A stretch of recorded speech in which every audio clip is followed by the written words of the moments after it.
Hello everyone! This week we are moderators, and firstly, let's find out what topic we'll talk about. Nope.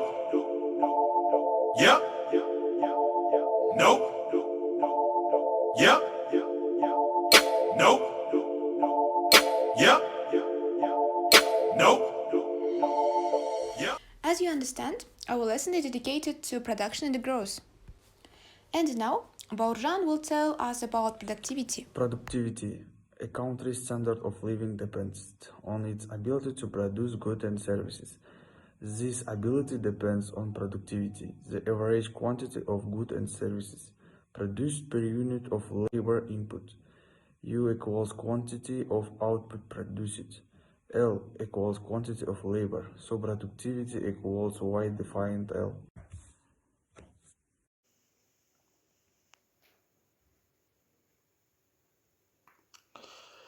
Hi guys, today I'm going to talk about technological knowledge. Technological knowledge means society's understanding of the best ways to produce G and S. Technological progress does not only mean a faster computer or a higher definition TV or a smaller cell phone. It means any advance in knowledge that boosts productivity. For example, Henry Ford and the assembly line.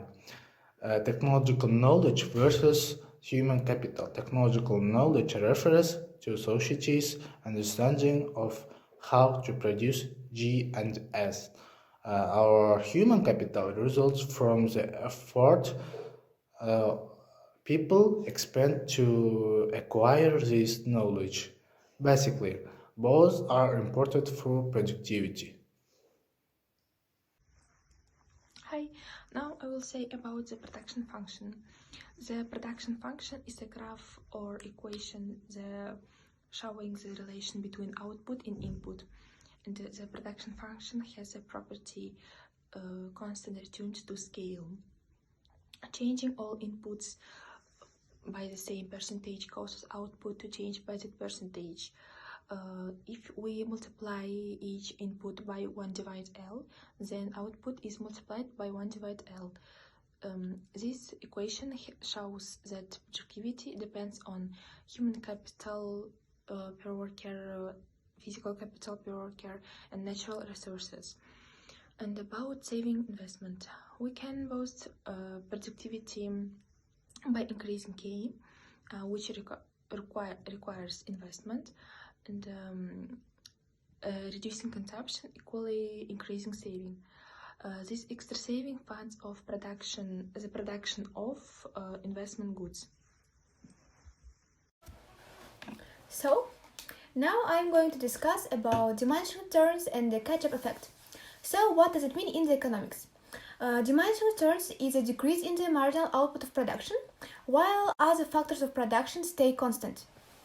Then capital will rise, causing productivity and the standard of living to rise. But this faster growth is temporary due to diminishing returns of capital. As our capital rises, the extra output of additional unit of capital falls. And in this picture, we will consider relationship between the production function and the diminishing returns. Here, as we can see, if our workers have little capital and giving them more increase the productivities a lot. But if our workers have already a lot of capital and giving them more, increase the productivity fairly little. And the one more new term for me is about catch-up effect. What does it mean? Catch-up effect is a property whereby poor countries tend to grow more rapidly than rich ones. Here I have one example. Over 1960s and 1990s, USA and Korea devoted a similar share of GDP to investment. Here we might expect that they would have similar growth performance.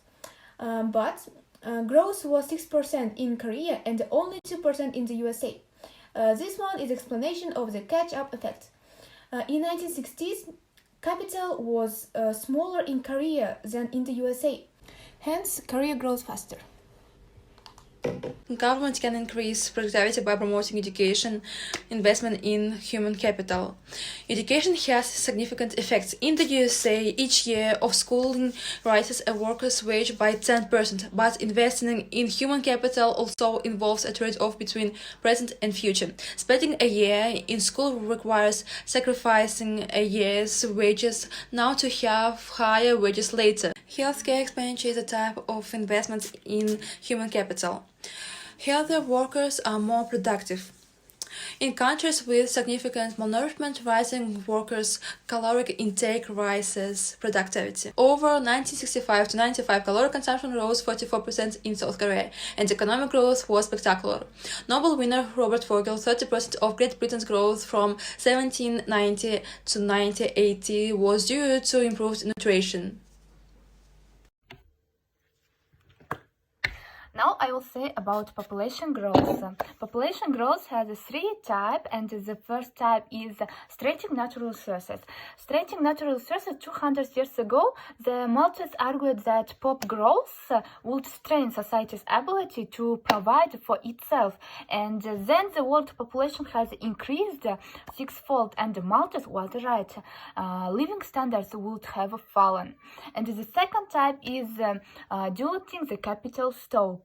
Bigger population and higher L and lower KL, lower productivity and living standards. And the countries with a pop growth tend to have lower educational.